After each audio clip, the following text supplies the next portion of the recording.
Cristian Castillo, dirigente del FIT, está en diálogo con nosotros. ¿Cómo estás, Cristian? Tanto tiempo, ¿cómo andás? ¿Qué tal, Abigail? ¿Cómo estás vos? Bien, la verdad que bien. ¿Cómo te cayó la conferencia del presidente? ¿Qué es lo que dice el gobernador? ¿Cómo lo ves a esto que está pasando? Mira, creo que era previsible, ¿no? Lo que se iba a decir en la conferencia de prensa, ¿no? No hay cambios sustantivos.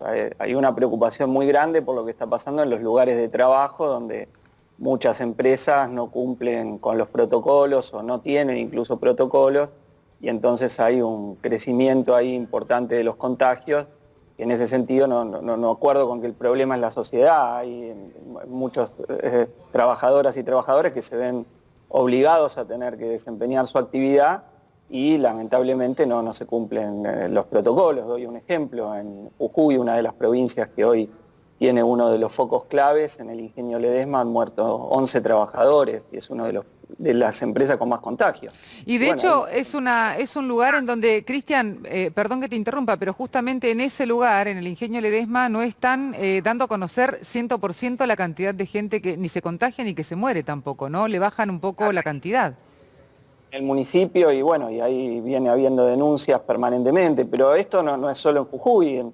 Uno lo ve y recibe denuncias de muchos trabajadores y trabajadores que, bueno, que están en esta situación, y que es muy preocupante, insisto, porque las patronales no cumplen y entonces no hay control y, bueno, no aíslan como tienen que aislar, y eso está produciendo un agravamiento de contagio. Entonces ahí nos preocupan medidas como la que está diciendo el jefe de gobierno de la Ciudad de Buenos Aires, Horacio Rodríguez Larreta, de volver a clases con alumnos que no tuvieron conectividad, ¿no? Porque haya que tratar de que puedan tener algún seguimiento del proceso pedagógico, pero ¿por qué no garantizarles la conectividad y no que tengan que ir en condiciones todavía difíciles de pandemia justamente los alumnos de los sectores más vulnerables, que son quienes tuvieron esta situación de no tener ningún tipo de conexión?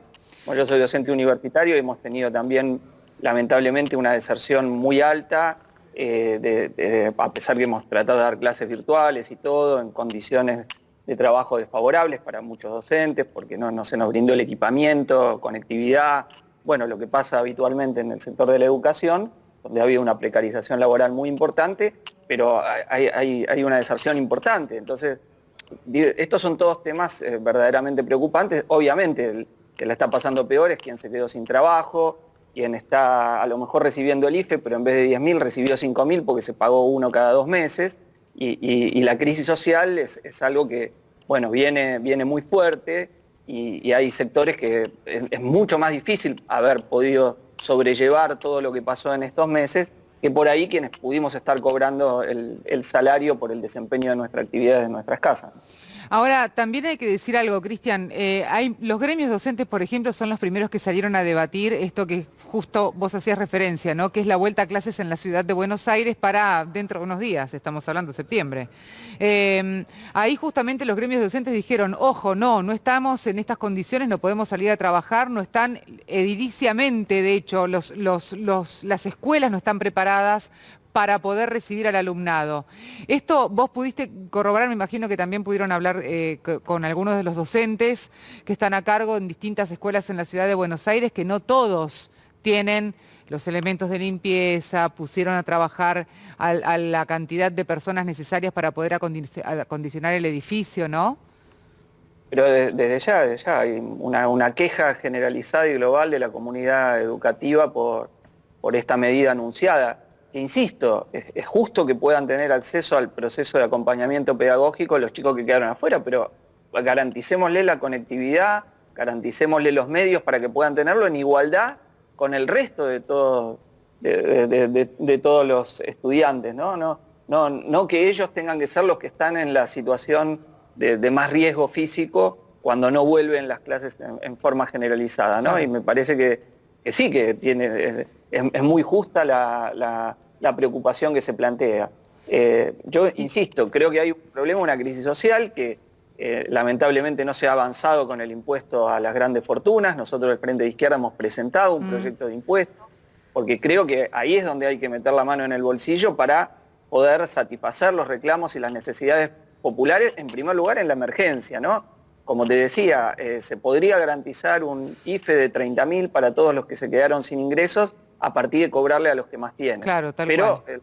esto se anunció y bueno, el gobierno después no avanzó por este camino, y al revés, quienes han sufrido un golpe en su bolsillo han sido los jubilados, que con la movilidad macrista, que ya era baja, hubieran recibido 35,9 en el caso de la mínima, y ahora han recibido aumentos del 28,5. Para el que cobra la mínima han sido casi 1.000 pesos menos, y para algunos han llegado a 18.000 pesos menos por mes de lo que deberían haber cobrado. Entonces, creo que hay que mirar esto porque no puede ser que el pueblo trabajador sea el que pague la crisis, ¿no? Bueno, pero esto es algo que constantemente sucede en el país, o sea, con vos lo hemos hablado infinita cantidad de veces. En general, siempre el que paga los platos rotos en un momento de crisis, y en este país siempre ha sido el laburante y el que menos ha tenido, ¿no?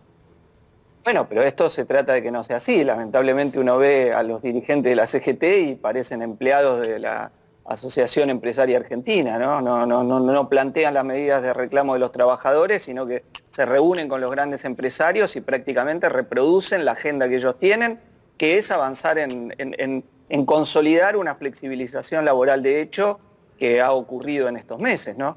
Sobre un montón de sectores de la clase trabajadora que digo, o han perdido su empleo o han visto mayores niveles de precarización laboral. Y lamentablemente, insisto, es como si la CGT fuesen directamente empleados de las grandes empresas, trasladando su agenda, haciendo pública su agenda y no la agenda del reclamo de la clase trabajadora. Sí, no, y después vemos, por ejemplo, en algunas fechas importantes como ahora el Día de la Niñez, aumentos en los juguetes de casi el 50%, que además también los propios comerciantes están aumentando por las dudas si llegar a aumentar, que de hecho tuvo que salir el jefe de gabinete a decir nosotros no estamos aumentando, no autorizamos el aumento de la nafta, por ende no hay aumento. O sea, nos vamos como enterando de a poco también por el propio poco caminar que se tiene en este momento, que no se puede ir uno a la provincia, por ejemplo, a buscar el precio para el alimento, de subas que son desorbitantes para el bolsillo del argentino y sobre todo en este momento. Es como una competencia desleal que nos realizamos entre nosotros mismos. Y bueno, obvio, y del otro lado tenemos las paritarias congeladas, Además. ¿no? Porque esas remarcaciones permanentes que uno ve, del otro lado, ¿cómo las compensás? No, ha habido incluso en muchos acuerdos con rebaja de salario, del nominal, pero cuando vos tenés una inflación proyectada que llega al 40 y pico por ciento, el salario congelado significa una pérdida importante de tu poder de compra, ¿no?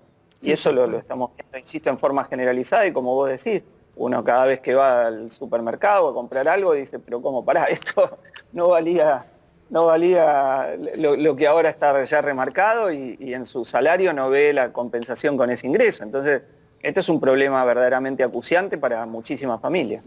Cristian, muchísimas gracias por estos minutos. No, muchas gracias, Abigail. Hasta luego.